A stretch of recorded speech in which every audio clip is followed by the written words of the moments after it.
Ini karena berkenaan dengan ada keyakinan dari sebagian umat muslim kita di sini bahwa ilmu yang barokah itu ilmu yang sanadnya jelas, tersambung hingga Rasul. Yang atau sangat apa? Sanadnya jelas. Sanadnya jelas, Bu ya. Sanadnya jelas. Sangat jelas. Ya, maksudnya Sanadnya jelas, ilmunya sanadnya jelas. Oh, ilmunya sangat jelas gitu. sanad, runtutan ilmunya. An itu, Pak. Sanad Bu ya. Oh, sanadnya. Ya, sanadnya. Anak-anak. Ilmu itu mata air. Maka perhatikan dari mana kamu ambil mata air itu. Nah, kemudian apakah dengan begitu saja saya mengkhawatirkan kalau ilmu itu terkotak-kotak dalam sanad-sanad tertentu, resikonya bukankah nanti terjadi stagnasi dalam keilmuan bagi umat Islam? Karena kalau kemudian ilmu itu dikotak-kotakan dalam bentuk yang penting harus kepada si A, si B, si C karena dia punya sanad, yang lain nggak sah gitu. Nah, itu tantangan yang seperti itu kemudian mengakibatkan, saya curiga itu mengakibatkan stagnasi perkembangan wawasan keilmuan keislaman kita. Sehingga menjadi wajar kalau dalam satu kesempatan Buya bilang ini pinter siapa?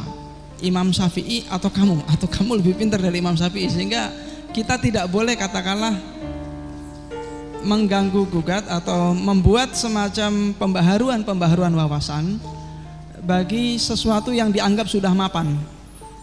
Nah, ini juga sehingga saya juga perlu bertanya lebih lanjut, kira-kira apa yang perlu kita lakukan supaya seperti Buya ini kan pendekatannya pendekatan balaghah, dan itu membuat sebuah kebaruan-kebaruan yang insya Allah menjadi energi yang menggerakkan untuk semakin mau belajar, semakin mau mengerti dari banyak sumber.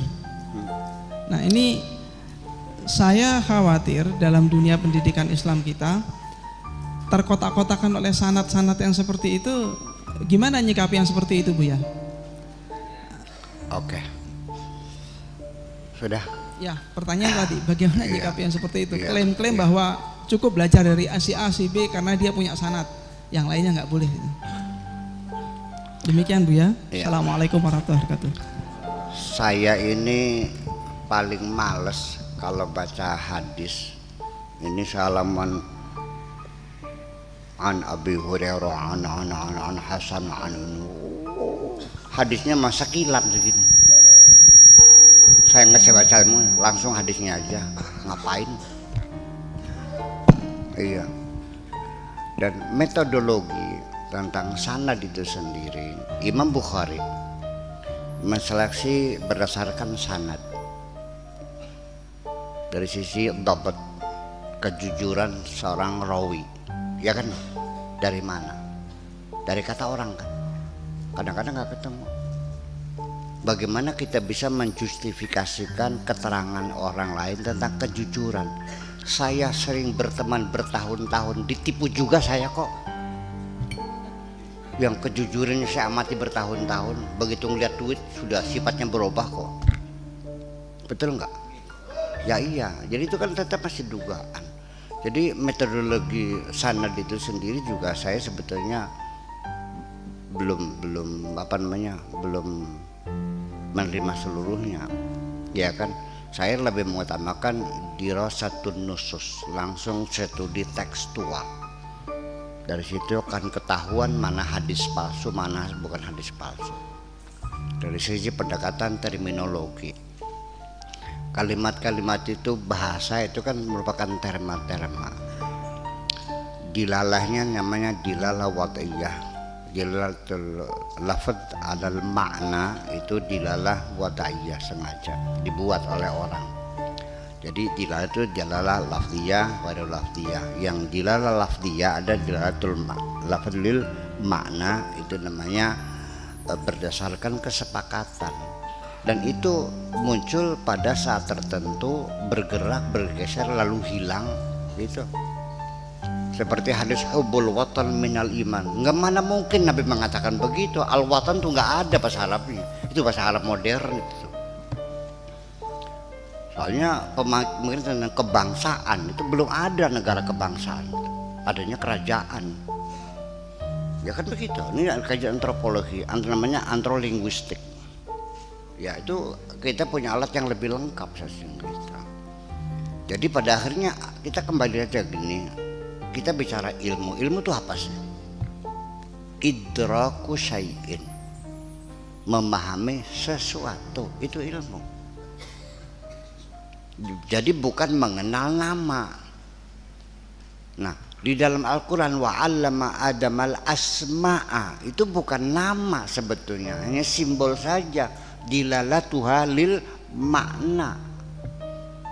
Jadi Adam itu mengerti. Begini maksudnya, anak saya nanya, bah ini apa? Oh ini namanya buji, yang ini namanya busi. Oh busi, ya sudah, tolong ambilin busi. Dia tahu ini busi, betul nggak?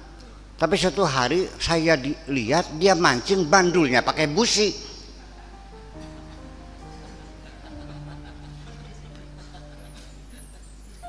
Dibikin buat bandul pancing. Berarti dia tahu maknanya, tahu busi nggak?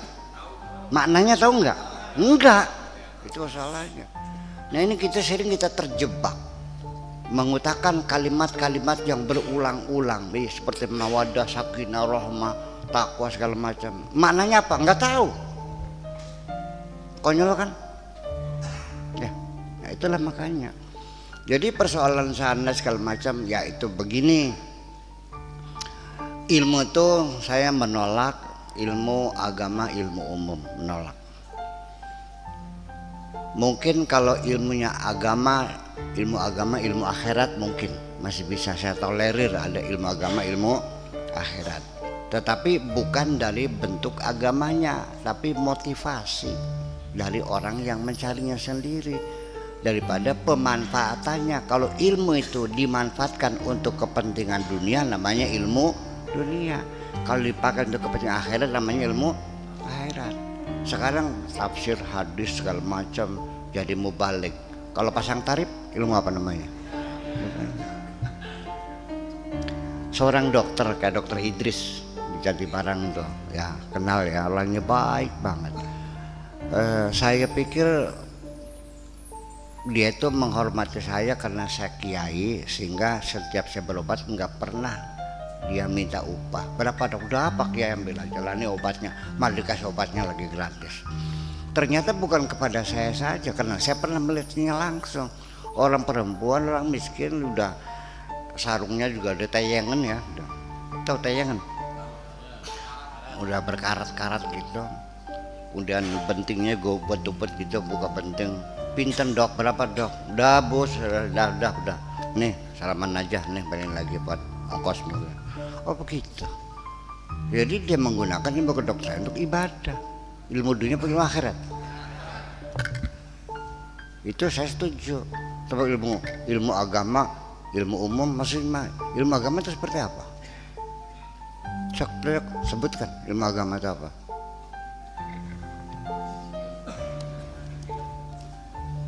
Ya kan? Nabi bilang, talabul ilmi, maksudnya suruh cari ilmu apa nih? Katakan, Nabi suruh talabul ilmi faridatun. Ilmu apa yang harus dicari? Nah, pemerintahan, ilmu tafsir, ilmu fikih, usul fikih, ilmu hadis, ilmu qiraat, qawaidul fikih.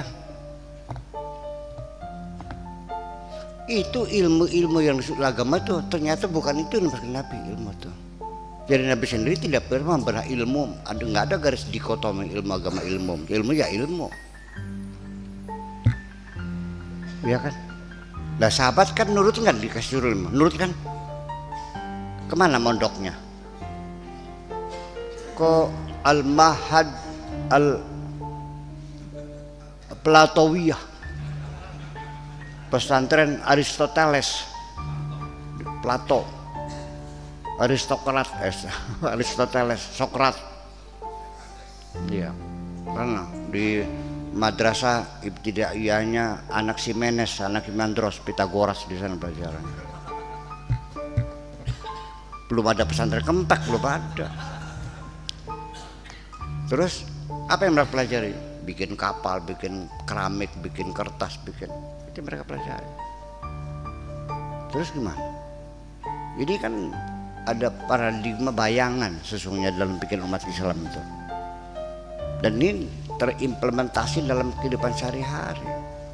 Nanti di zakat fitrah nih. Kepada siapa? Pada guru ngaji. Ya kan? Pada ustadz yang ngajar fikih, tajwid kan gitu. Kalau guru matematika dikasih nggak? Ya. Jadi tetapi ini ada namanya ilmu khusus, namanya ilmu ruhaniyat. Memang diperlukan adanya mursyid. Lain lagi nih mah, ini bukan agama, bukan umum. Nah, ilmu ruhaninya yang bangsa ada tetapannya, ada wiridanya, ada khalwatnya kan gitu, yang bisa berkomunikasi dengan apa, dengan makhluk-makhluk bangsa, energi dan sebagainya kan gitu. Nah itu perlu ada mursyid, itu betul. Kalau tidak nanti setan datang ngaku Tuhan, kamu percaya? Nabi Ibrahim saja sekelas Nabi Ibrahim, setan datang nggak ngaku Tuhan, apalagi kamu, mana lagi? Apa enggak? Jadi untuk murid yang belum punya sensor, ya kan gitu, belum punya detektor, ya minta mursyid dong, tolong dibimbing gitu namanya mursyid atau disebut syekh. Nah makanya karena kita masuk dalam wilayah yang rawan itu, maka disitulah ada kalimat lah atau pesan, man ta'allama bi ghairi syekhin fa syaikhuhu syaitan. Barang siapa yang belajar ruhaniyat, fa syaikhuhu, nanti kalau tambah syekh nanti gurunya setan yang datang. Dan ini sampai sekarang masih terjadi. Banyak orang yang ngaku wali, ngaku nabi, ketemu malaikat Jibril, betul enggak? Itu datang beneran, tapi setan itu yang datang. Itu aja persoalannya. Ya, logo dolar, logo. Ya kan, sampai orang macam-macam lah. Nah itu semacam itu. Jadi sejak zaman dulu, sejak Nabi masih hidup saja sudah banyak orang yang ngaku jadi nabi kok. Sekarang tambah banyak lagi. Ya kenapa? Karena dia melihat sesuatu, ya kan itu bangsa ya. Akhirnya dikiranya ngaku malaikat, ngaku Jibril, akhirnya ya ngaku jadi nabi juga akhirnya. Setelah ditangkap polisi baru nangis dia. Ya kan gitu, itu persoalannya ya. Jadi ya artinya begini aja lah, kalau saya mah, kalau Anda ingin berguru kemudian kepengen ketemu ke sini mangga, tapi itu hanya sebatas tata krama aja kok. Ya, makasih gitu.